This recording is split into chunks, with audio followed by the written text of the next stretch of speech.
अब तक आपने देखा, उज्जैनी के सेठ धनपत राय की हवेली में विक्रमादित्य ने तीनों बेटों की परीक्षा ली और पाया कि केवल किशन दास ने निस्वार्थ भाव से पिता की सेवा की।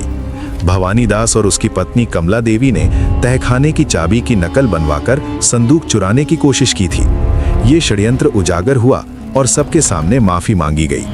लेकिन जब विक्रम हवेली से निकलने लगे तब दरवाजे पर एक अधेड़ आदमी खड़ा मिला, हाथ में एक 25 साल पुराना दस्तावेज लिए। उस दस्तावेज में धनपत राय के साथ एक और नाम था, एक छुपी हुई साझेदारी जो दशकों से दफन थी। अब आगे की कथा।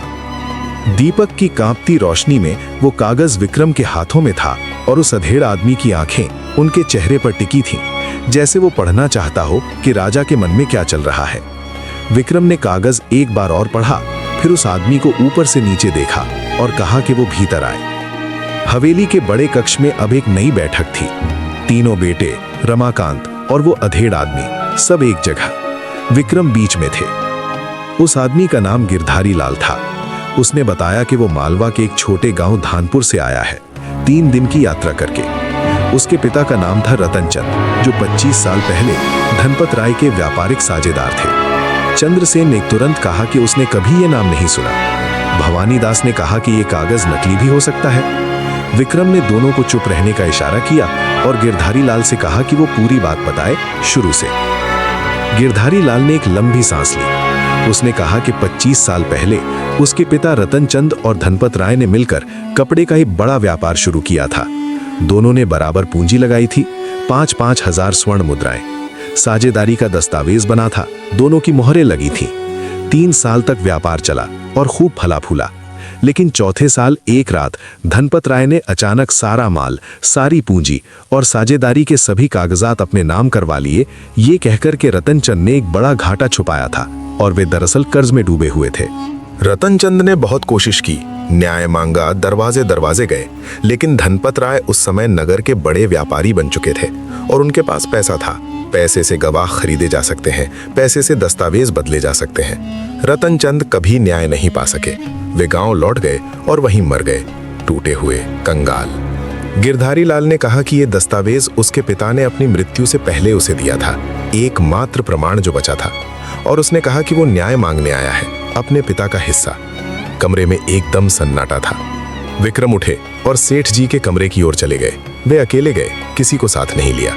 धनपत राय आंखें बंद किए लेटे थे, लेकिन जब विक्रम ने उनके पास बैठकर रतनचंद का नाम लिया तो उनका पूरा शरीर एक पल के लिए जकड़ गया, जैसे किसी ने पुराने जख्म पर नमक छिड़क दिया हो।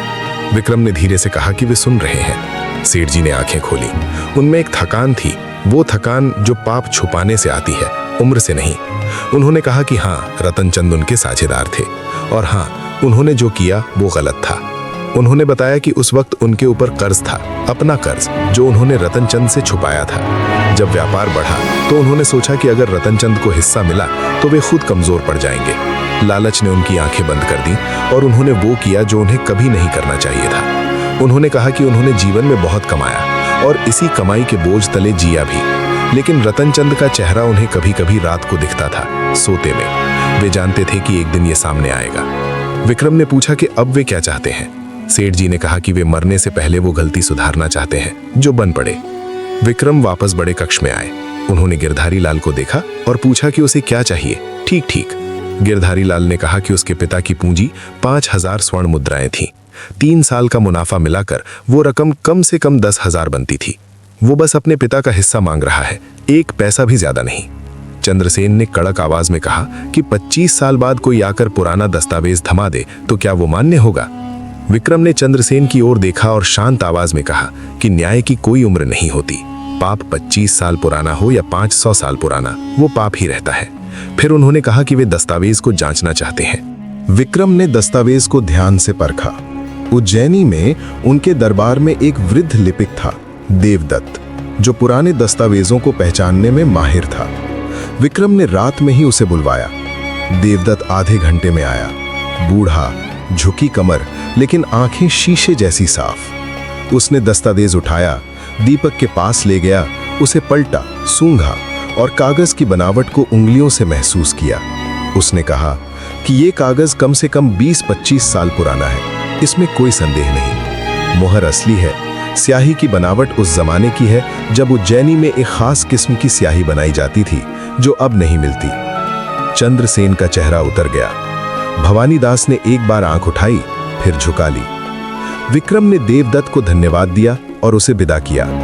अब विक्रम के सामने वो क्षण था जो हर न्यायप्रिय राजा के जीवन में कभी ना कभी आता है, जब सच स्पष्ट हो लेकिन निर्णय आसान न हो। सेठ जी ने गलती की थी, ये साबित था। गिरधारी लाल का दावा सच था, ये भी साबित था। लेकिन सेठ जी मृत्युशैया पर थे और उनकी सारी संपत्ति पहले ही तीनों बेटों में बांटी जा चुकी थी। विक्रम ने सोचा, फिर उन्होंने एक एक करके सभी को देखा। उन्होंने कहा कि धनपत राय ने स्वयं अपनी गलती स्वीकार की है, इसलिए ये मुकदमा नहीं है, ये प्रायश्चित है। और प्रायश्चित में राजदंड से ज्यादा आत्मा की भागीदारी होती है। उन्होंने तीनों बेटों की ओर रुक कर कहा कि उनके पिता की संपत्ति जो उन्हें मिली है वो उस पाप की नींव पर खड़ी है। वे चाहें तो उससे पल्ला झाड़ सकते हैं, लेकिन तब उन्हें उस संपत्ति से भी पल्ला झाड़ना होगा। चंद्रसेन ने तुरंत कहा कि यह अनुचित है, उन्होंने कोई पाप नहीं किया। विक्रम ने कहा कि बिल्कुल सही, उन्होंने पाप नहीं किया, लेकिन जो संपत्ति उन्हें मिली है वो उस व्यापार की बुनियाद पर बनी है जो रतनचंद की पूंजी से शुरू हुआ था। इसलिए न्याय ये नहीं कि गिरधारी लाल को कुछ न मिले। उन्होंने कहा कि वे एक प्रस्ताव रखते हैं, तहखाने की 500 मोहरें जो किशन दास को मिली थीं, उनमें से 200 मोहरें गिरधारी लाल को दी जाएं और तीनों बेटों की संपत्ति में से एक 100 मोहरें, यानी 300 मोहरें मिलाकर कुल 500 मोहरें। ये रकम पूरी नहीं थी, ये प्रतीकात्मक थी, लेकिन ये एक शुरुआत थी। किशन दास ने बिना एक पल सोचे कहा कि वो तैयार है। चंद्रसेन ने विरोध किया। भवानी दास चुप रहा। विक्रम ने चंद्रसेन से कहा कि वो सोचे, अगर आज नहीं दिया तो ये बोझ उसकी अगली पीढ़ी उठाएगी। पाप ब्याज के साथ लौटता है। चंद्रसेन की आंखें झुकी। लंबी चुप्पी के बाद उसने कहा, ठीक है। भवानी दास ने भी सिर हिलाया। सेठ जी के कमरे में वो क्षण आया जिसकी किसी ने उम्मीद नहीं की थी। गिरधारी लाल को भीतर हिलाया गया। उसने पहली बार धनपत राय को देखा, एक बूढ़ा टूटा हुआ आदमी बिस्तर पर। गिरधारी लाल रुक गया। उसकी आंखों में क्रोध था, वो क्रोध जो वर्षों से पाला हो। धनपत राय ने आंखें खोली, गिरधारी लाल को देखा और धीमी कांपती आवाज में कहा कि उन्होंने रतनचंद के साथ जो किया वो गलत था। वे माफी नहीं मांगेंगे, क्योंकि माफी मांगने से कुछ वापस नहीं आता, लेकिन वे कहना चाहते हैं कि वो बोझ उन्होंने 50 साल तक ढोया। गिरधारी लाल की आंखें भर आईं। उसने कुछ नहीं कहा, वो बस खड़ा रहा। विक्रम ने उस चुप्पी को तोड़ा नहीं। रात और गहरी हो गई थी। हवेली में एक अजीब हल्कापन था, जैसे दशकों का बोझ एक झोंके में उड़ गया हो। गिरधारी लाल को एक कमरे में ठहरने की व्यवस्था की गई। तीनों बेटे अपने अपने कमरों में चले गए। रमाकांत ने हवेली के दरवाजे बंद किए। विक्रम आंगन में खड़े थे। आसमान में तारे थे, वही तारे जो हर रात होते हैं, लेकिन आज वे ज्यादा साफ दिख रहे थे। उनके पीछे से किशन दास आया। उसने कहा कि महाराज ने आज जो किया वो उसने पहले कभी नहीं देखा। न केवल न्याय, बल्कि उस तरीके से न्याय जिसमें किसी को टूटना न पड़े। विक्रम ने मुस्कुराकर कहा कि न्याय तलवार नहीं है जो काटे, न्याय वो धागा है जो टूटे हुए को जोड़े। जो केवल काटता है वो दंड है, न्याय नहीं। किशन दास ने पूछा कि क्या उसके पिता बचेंगे। विक्रम ने आसमान की ओर देखा और कहा कि शरीर की बात वैद्य जाने, लेकिन आत्मा का बोझ आज हल्का हुआ है। जिसकी आत्मा हल्की हो जाए वो जिए तो आराम से जिए और जाए तो शांति से जाए। भोर होने से पहले जब आकाश में एक नीली सी रोशनी फैली थी, धनपत राय ने रमाकांत को बुलाया। उन्होंने उसके हाथ में एक पत्र दिया और कहा कि ये विक्रमादित्य को देना जब वे जाने लगे। सुबह जब विक्रम निकले तो रमाकांत ने वो पत्र उन्हें दिया। विक्रम ने घोड़े पर बैठकर पत्र खोला।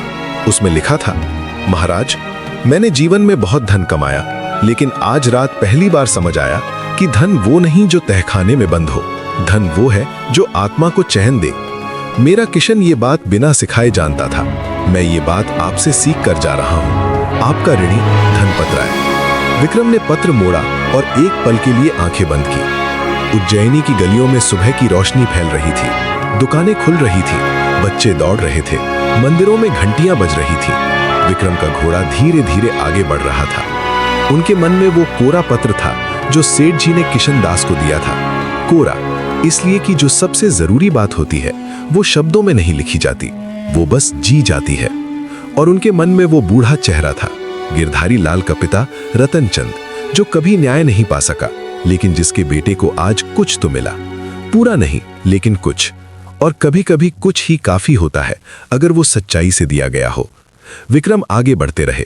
उज्जैनी उनकी प्रतीक्षा में थी और न जाने कौन सी नई उलझन, कौन सा नया सच, कौन सी नई कहानी उनके दरवाजे पर दस्तक देने वाली थी। क्या धन का मोह हमेशा परिवार को तोड़ता है, या कभी-कभी वही मोह सच से टकराकर इंसान को जोड़ भी देता है?